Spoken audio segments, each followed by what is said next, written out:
There's more problems with this Fiesta I bought to flip for a profit. So as you can see, the Fiesta will not start. Well, it looks like I got to use this old-fashioned jump lead to get the car started.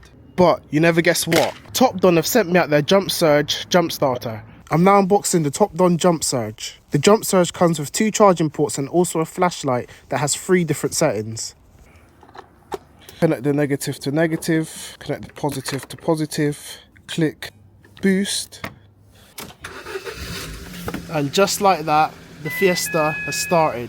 It's time to get rid of these old-fashioned jump leads and upgrade to one of these jump packs. If you want to get yourself one, the link is in the description, or go on Top Don's page. They will be tagged below, so click on that link and it'll take you to their page and you can also get yourself one. This is very handy. Time to get rid of those old-fashioned jump cables and get a jump starter pack. I definitely recommend getting one if you're flipping cars because you're gonna need this.